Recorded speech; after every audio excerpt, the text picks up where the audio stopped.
Baik, selamat pagi. Perkenalkan kami dari SGDA 7 akan mempresentasikan student project kami mengenai critical appraisal, yaitu aspek prognosis skenario 7. Next.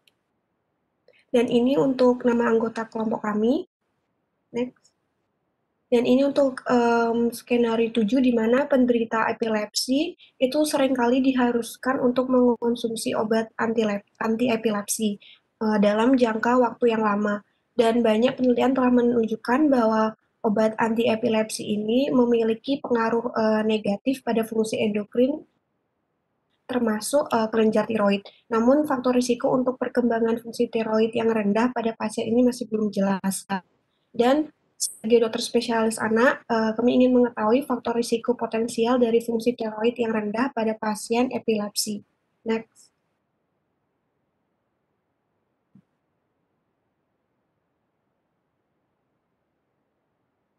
Baik, sebelumnya perkenalkan saya Sarah Sukma Maharani dengan NIM 136. Jadi untuk latar belakang, epilepsi adalah penyakit otak yang ditandai oleh yang pertama paling tidak 2 bangkitan kejang spontan dengan jarak lebih dari 24 jam. Kemudian satu bangkitan kejang spontan disertai kemungkinan berulangnya kejang paling sedikit 60% dalam 10 tahun berikutnya, dan bila bangkitan kejang tersebut merupakan sindrom epilepsi. Untuk di Indonesia, kasus epilepsi berjumlah paling sedikit 700.000 hingga 1.400.000 kasus dan diperkirakan sekitar 40% hingga 50% dari prevalensi tersebut terjadi pada anak-anak.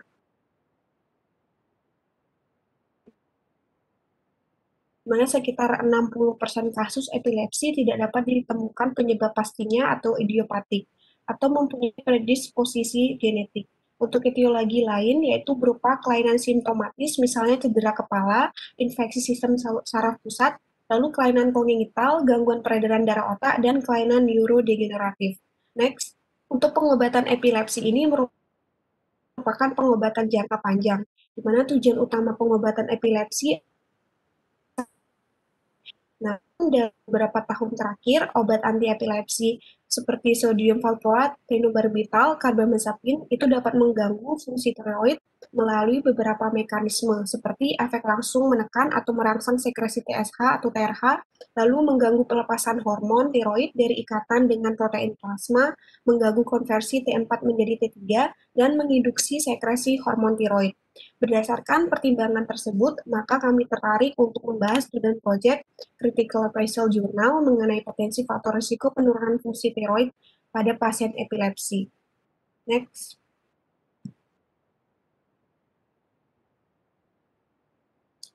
Baik, perkenalkan nama saya Komabudi Pranyawibawa dengan NIM akhir 076, di mana saya akan menjelaskan. Di sini untuk pernyataan dari kasus di atas termasuk pertanyaan foreground atau clinical question yang perlu dijawab menggunakan konsep PICO berdasarkan temuan artikel jurnal baru.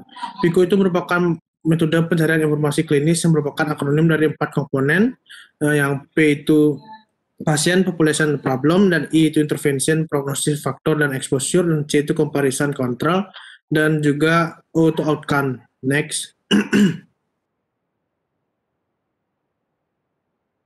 Nah, untuk komponennya dapat disusun sebuah pertanyaan atau program question berdasarkan konsep PICO, yaitu yang untuk P-nya itu pasien anak dengan epilepsi, yang intervensinya pemberian obat anti-epilepsi, dan comparison itu tidak ditemukan, dan untuk outcome penurunan fungsi kelenjar tiroid.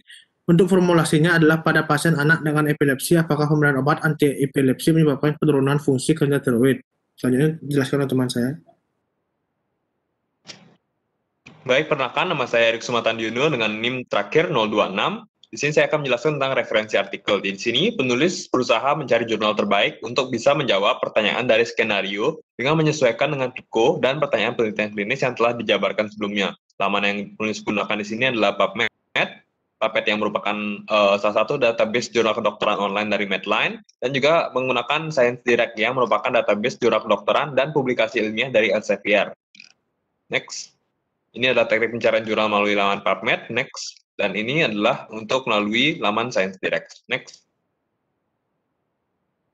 Setelah proses pencarian dari kedua database tersebut, diperoleh 784 jurnal dan artikel yang muncul pada hasil pencarian. Kemudian dilakukan seleksi jurnal dengan dieksekusi sebanyak 759 jurnal berdasarkan kesesuaian judul, kemudian Kemudian 15 jurnal berdasarkan pemeriksaan duplikasi dan 3 jurnal berdasarkan kelayakan jurnal. Hasil akhir yang didapat adalah 7 jurnal yang sesuai dengan PICO dan pertanyaan penelitian klinis. Dengan judul hasil jurnal tersebut, satu, the effect of anti-epileptic drugs on thyroid hormone function, valproic acid and phenobarbital, effect of levetiracetam monotherapy lipid profile and thyroid hormone in children with epilepsy, a prospective study, effect of anti-epileptic drug on thyroid hormone in patient with epilepsy, a meta-analysis, effect of anti-epileptic drug on thyroid hormone function in epilepsy patient, how common is hypothyroidism in children with epilepsy on anti-epileptic drug, safety of anti-epileptic drug in children and young people, a prospective cohort study, the effect of anti-epileptic drug on thyroid function of children. Dari 7 jurnal di atas dipilih 2 jurnal yang memang benar.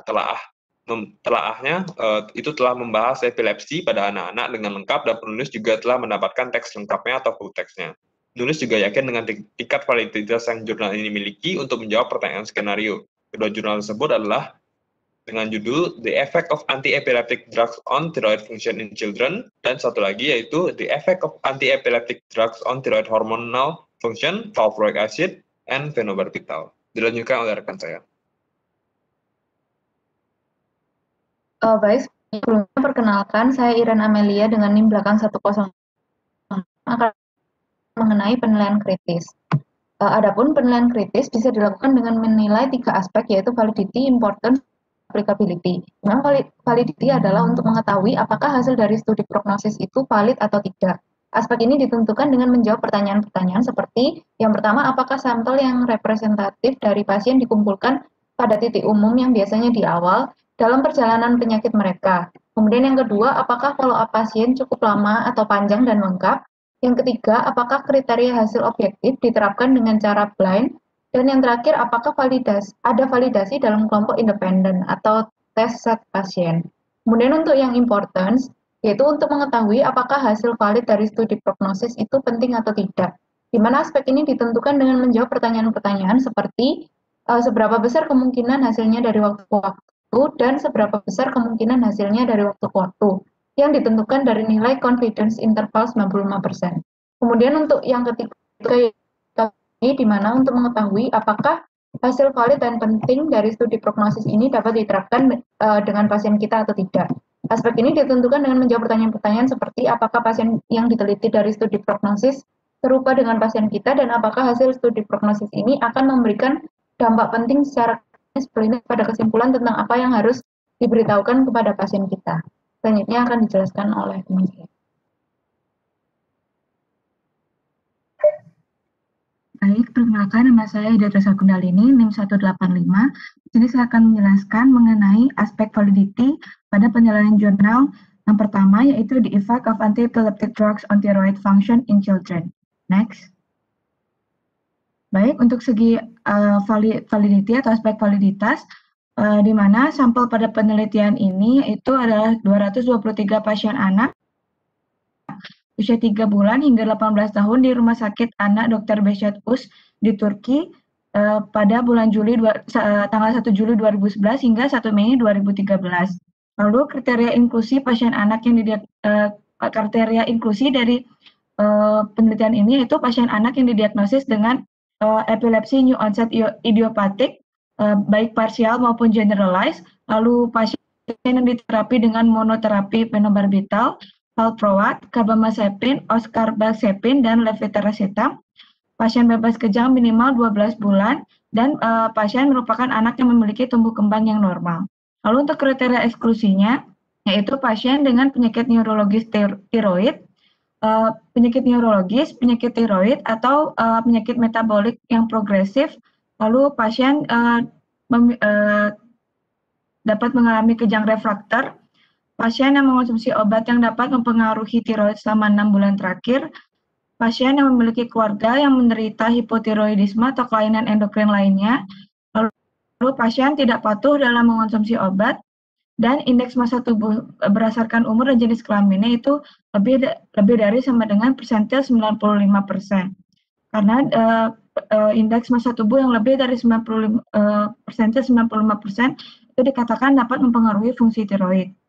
Lalu untuk follow up-nya itu diukur selama 12 bulan, di mana yang diukur itu adalah free thyroxine atau FT4 dan hormon TSH atau thyroid stimulating hormone sebelum itu dihitung 4 kali selama 12 bulan tersebut, yaitu sebelum pengobatan, lalu setelah 1 bulan pengobatan, 6 bulan pengobatan, dan 12 bulan pengobatan. Lalu pada penelitian ini itu tidak dicantumkan apakah dilakukan secara blind, tetapi penelitian ini merupakan penelitian retrospektif sehingga tidak memungkinkan untuk melakukan blinding. Tetapi batasan ini itu diatasi dengan di mana semua pasien ini diukur oleh satu neurologis saja, dan neurologisnya itu adalah satu orang yang sama. Lalu juga pada statistik analisis itu tidak dicantumkan bahwa dilakukan adjustment pada penelitian ini.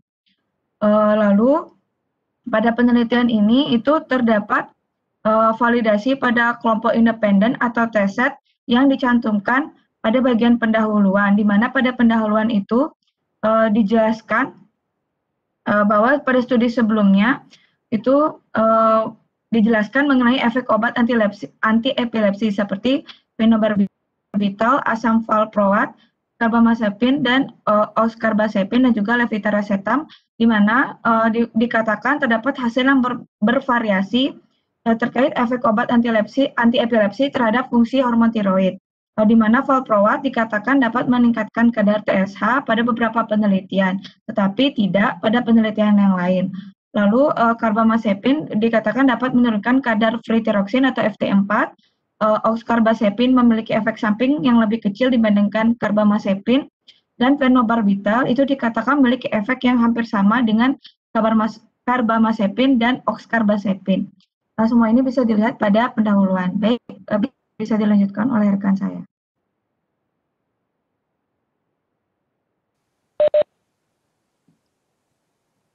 Baik, perkenalkan saya Cynthia Pratiwi dengan NIM 006. Selanjutnya saya akan menjelaskan mengenai aspek important pada jurnal yang pertama, di mana pada aspek ini kita bisa lihat pada bagian hasil dari jurnal, di mana di bagian hasil itu didapatkan sebanyak 223 anak yang terdiri dari 103 anak perempuan dan 120 anak laki-laki yang terdaftar dalam penelitian. Nah, karakter klinis dari anak-anak yang berpartisipasi dalam penelitian ini itu bisa dilihat pada tabel 1, di mana dari 223 anak ini 36 anak itu menerima di mana dari 223 anak ini 4 anak menerima phenobarbital, kemudian 129 anak menerima valproat, 36 anak menerima carbamazepine, 14 anak menerima oxcarbazepine, dan 11 anak itu menerima monoterapi levetiracetam. Kemudian perubahan konsentrasi serum FT4 dan juga TSA pada anak-anak yang menerima berbagai monoterapi obat anti-epilepsi selama masa studi 12 ini bisa kita lihat pada gambar 1. Baik, ini pada gambar ini, di mana pada gambar A itu dijelaskan konsentrasi serum FT4 itu menurun secara signifikan pada anak-anak yang menerima phenobarbital, valproat, carbamazepine, dan juga oxcarbazepine, dan tidak signifikan pada anak-anak yang menerima levetiracetam pada bulan pertama terapi. Nah, penurunan ini bertahan selama periode penelitian pada pasien yang menerima valproat, carbamazepine, dan juga oxcarbazepine. Namun konsentrasi FT4 itu kembali ke tingkat awal pada pasien yang menerima phenobarbital pada bulan ke-12. Nah, kemudian perubahan tersebut tidak signifikan pada setiap ukuran pasien yang menerima levetiracetam. Kemudian pada gambar B itu kita bisa lihat di mana konsentrasi TSH serum itu meningkat secara signifikan pada anak-anak yang menerima valproat dan juga carbamazepine, dan tidak signifikan pada anak-anak yang menerima phenobarbital, oxcarbazepine, dan juga levetiracetam pada bulan pertama terapi. Nah, peningkatan ini bertahan selama periode penelitian hanya pada pasien yang menerima valproat. di mana kadar TSH serum meningkat secara progresif itu pada pasien yang menerima fenobarbital dan menjadi signifikan pada bulan ke-6 dan juga ke-12. Di mana pada pasien yang menerima karbamazepin, peningkatan signifikan pada bulan pertama dan ke-6, namun tidak signifikan pada bulan ke-12. Nah, perubahan tersebut itu tidak signifikan pada setiap pengukuran pasien yang menerima oxarbazepin dan juga levetiracetam. Di mana kemudian dapat disimpulkan bahwa pada awal konsentrasi FT4 dan juga TSA itu rata-rata tidak berbeda antara kelompok obat. Di mana pada pasien yang diobati dengan valproat, dia mengalami penurunan FT4 penurunan FT4 dan juga peningkatan kadar TSH pada bulan ke-1, 6, dan 12. Sedangkan pasien yang diobati dengan karbamazepin, dia mengalami penurunan kadar FT4 itu pada bulan 1, 6, dan 12, dan peningkatan kadar TSA itu pada bulan 1 dan 6. Sedangkan pada pengobatan fenobarbital, itu pasien mengalami penurunan kadar FT4 pada bulan 1 dan 6, dan peningkatan kadar TSH itu pada bulan ke-6 dan juga 12. Kemudian pasien yang diobati dengan oxarbazepin itu mengalami penurunan kadar FT4 pada bulan ke-1, dan kemudian pasien yang diobati dengan levetiracetam itu tidak menunjukkan perubahan yang signifikan pada FT4 dan juga TSH. Kemudian dapat disimpulkan, kemudian frekuensi hipotiroidisme subklinis itu pada bulan ke-12 adalah 28% akibat dari valproat, 21,4% pada oxarbazepin, 18,2% pada fenobarbital, 13,9% pada karbamazepin, dan 0% pada kelompok levetiracetam. Jadi jurnal ini dapat dikatakan important karena menunjukkan bahwa semua obat antiepilepsi yang diteliti kecuali levetiracetam itu memiliki berbagai tingkatan efek yang dapat merusak fungsi tiroid. Baik, sekian mungkin dijelaskan oleh teman saya selanjutnya.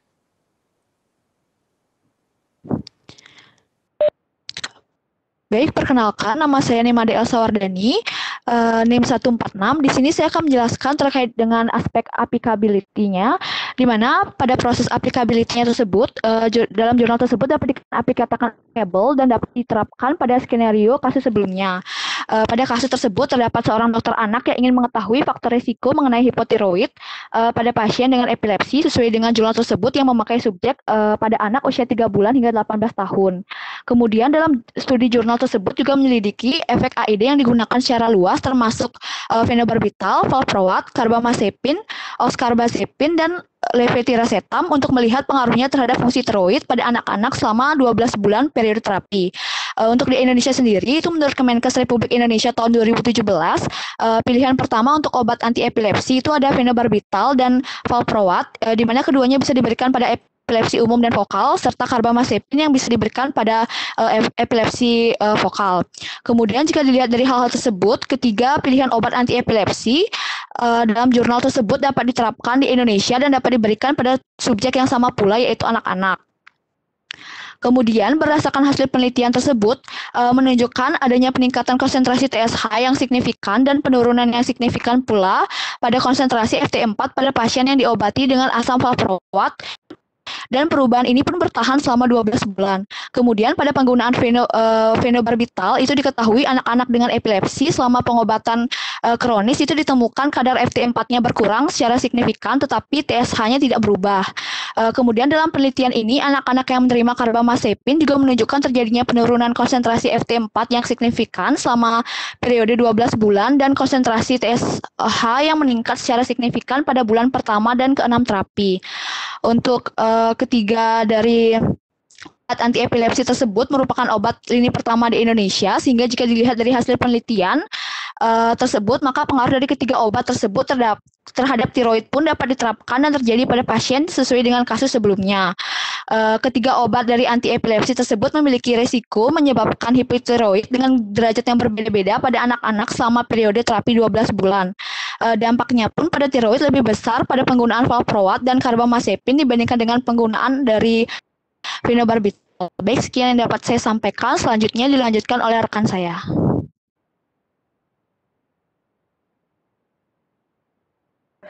Baik, sebelumnya perkenalkan saya Dewaya Gomes Berliana Rahita, NIM 036.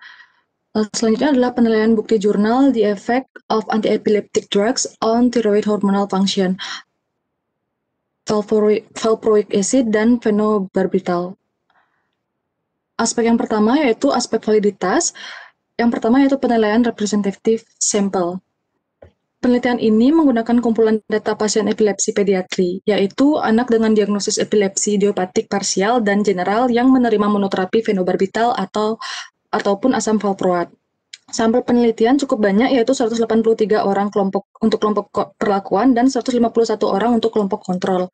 Usia sampel adalah berkisar 15 bulan hingga 16 tahun, yang pada 1 Januari 2012 hingga 1 Januari 2016 yang diterapi di Pediatric Neurology Clinic.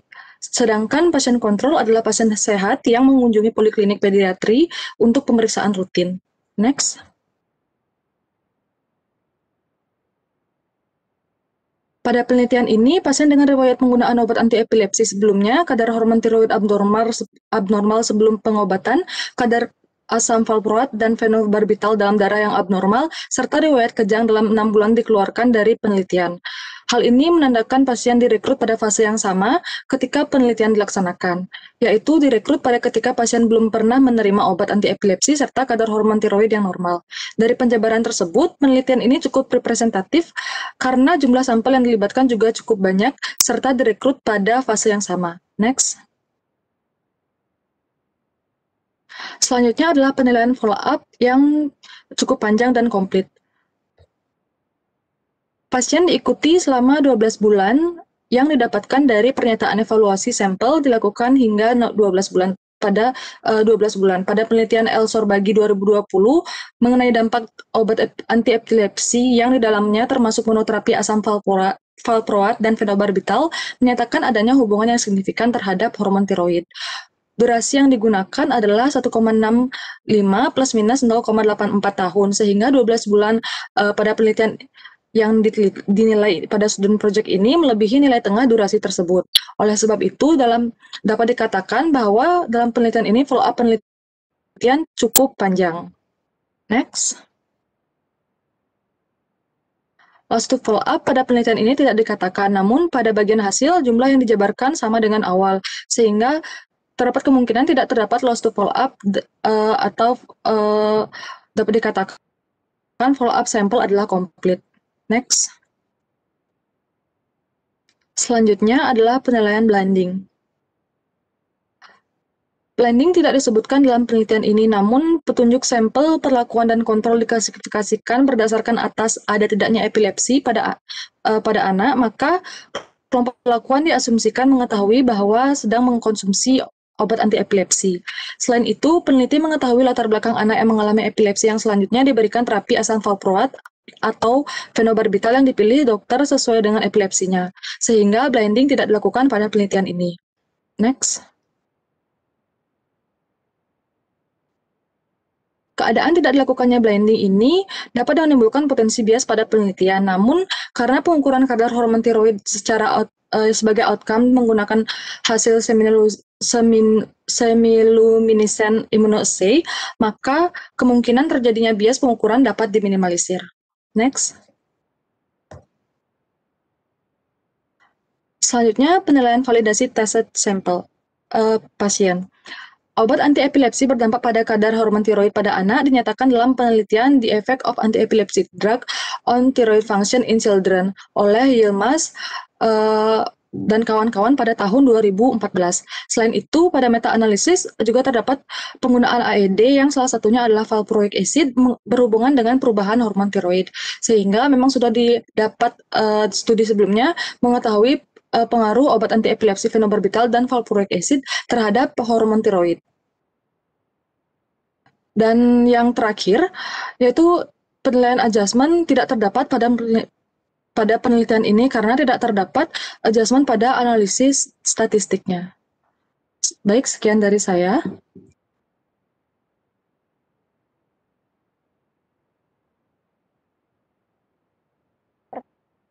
Fadil lumayan di belakang 046.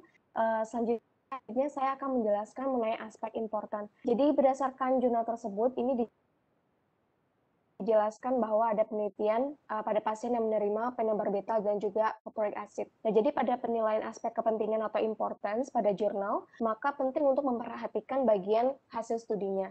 Jadi hasil penelitian pada pasien yang diobati dengan phenobarbital yang memiliki kadar TSH serum lebih tinggi pada bulan ke-12 pengobatan dibandingkan pada pre-treatment. Kadar TSH serum lebih tinggi pada bulan ke-12 pengobatan dibandingkan dengan kelompok kontrol, yaitu dengan P kurang dari 0,01, serta kadar FT4 serum pre-treatment lebih tinggi dibandingkan kelompok kontrol dengan P kurang dari 0,001. Jadi hasil penelitian pada pasien yang diobati dengan valproic acid, yaitu kadar TSH serum pada bulan ke-12 pengobatan itu lebih tinggi dibandingkan pre-treatment. Kadar TSH serum pada bulan ke-12 pengobatan itu lebih tinggi dibandingkan kelompok kontrol, serta kadar FT4 serum pre-treatment lebih tinggi dibandingkan kelompok kontrol. Nah, selain itu, didapatkan juga kejadian subclinical hypothyroidism pada 18 pasien, di mana 18 ini yaitu 10 laki-laki dan 8 perempuan yang menerima valproic acid, serta 2 pasien, yakni 1 laki-laki dan 1 perempuan yang menerima phenobarbital. Nah, perkiraan prognostik dapat dilihat dengan nilai rentang CI atau confidence interval. Karena pada jurnal ini tidak ada, maka penulis menghitung sendiri nilai 95% confidence interval dari proporsi kejadian subclinical hypothyroidism.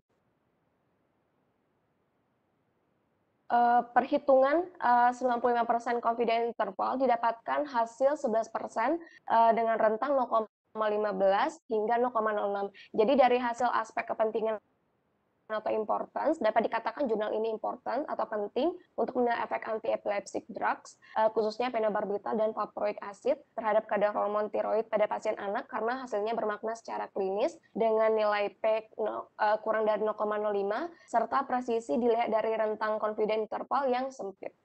Sekian dari saya, terima kasih.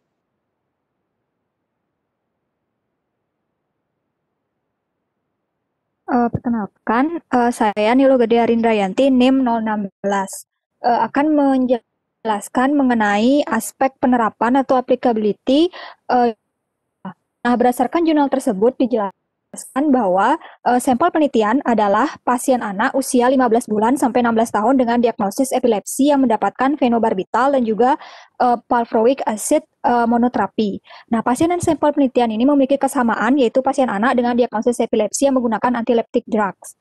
Dengan melihat karakteristik sampel pada bagian metodologi, maka subjek penelitian ini serupa dengan pasien skenario kasus student project kami.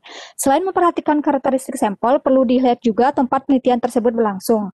Penelitian pada jurnal ini berlangsung di klinik neurologi anak, tetapi tidak dijelaskan secara spesifik nama wilayah tempat klinik itu berada, sehingga perlu dipertimbangkan mengenai demografinya. Karakteristik demografis seperti genetik dan ras yang berbeda-beda kemungkinan dapat mempengaruhi outcome pada pasien jika penelitian ini diterapkan.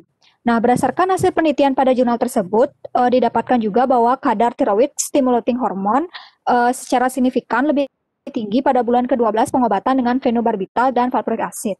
Ditemukan juga adanya subclinical hypothyroidism ditemukan pada 18 pasien yang menerima valproic acid dan 2 pasien yang menerima phenobarbital. Bukti atau hasil penelitian tersebut tentunya dapat memberikan dampak penting terhadap kesimpulan klinisi mengenai apa yang perlu dilakukan atau diberitahukan kepada pasien. Hal ini dikarenakan pemahamannya lebih mengenai efek antileptic drug, khususnya phenobarbital dan valproic acid, terhadap kadar hormon tiroid sangat diperlukan untuk memberikan konseling prognosis serta sebagai evaluasi manajemen pada pasien anak dengan diagnosis epilepsi. Jadi dari aspek penerapan atau applicability-nya dapat dikatakan jurnal ini applicable atau dapat diterapkan pada skenario kasus student project kami. Tapi perlu dipertimbangkan juga mengenai karakteristik demografi yang dapat mempengaruhi outcome pada pasien. Untuk selanjutnya akan dijelaskan oleh rekan saya.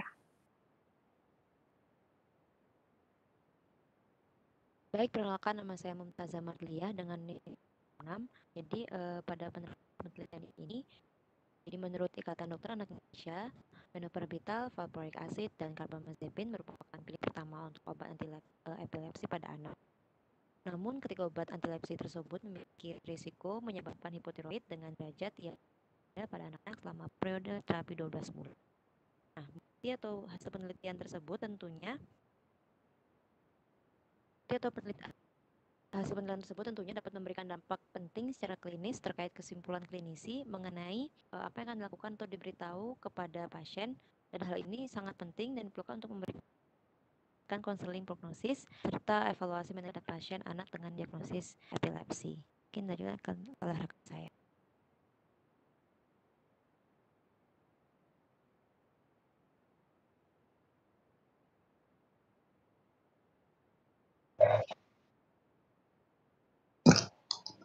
Baik, perkenalkan saya Nimade Desi Suryantini, NIM 056. Di sini saya akan menyimpulkan student project dari SGD A7. Telah kritis sangat dibutuhkan dalam menilai sebuah jurnal untuk menjawab permasalahan dalam praktik sebelum mengaplikasikan informasi yang terdapat dalam jurnal yang dengan melakukan critical appraisal terhadap bukti yang telah didapatkan untuk dianalisis lebih lanjut kesesuaiannya terhadap permasalahan yang ada. Berdasarkan jurnal yang dipilih, yaitu jurnal The Effect of Anti-Epileptic Drug on Thyroid Function in Children dan jurnal The Effect of Anti-Epileptic Drug on Thyroid Hormonal Function, valproic acid, dan phenobarbital, kemudian dilakukan critical appraisal. Kedua jurnal tersebut telah memenuhi ketiga aspek pada critical appraisal, dan pada penelitian kedua jurnal tersebut menunjukkan bahwa obat anti-epilepsi memengaruhi kadar hormon tiroid, yaitu menyebabkan terjadinya penurunan kadar hormon tiroid pada anak dengan terapi obat anti-epilepsi. Hasil penelitian pada kedua jurnal memberikan dampak penting secara klinis terkait simpulan klinisi mengenai apa yang perlu dilakukan dan pemahaman lebih mengenai efek dari obat anti-epilepsi, sehingga penelitian pada kedua jurnal tersebut dapat diterapkan pada skenario kasus student project ini dan sangat diperlukan untuk memberikan konseling prognosis serta sebagai evaluasi manajemen pada pasien anak dengan diagnosis epilepsi. Sekian presentasi student project dari SGD A7. Terima kasih.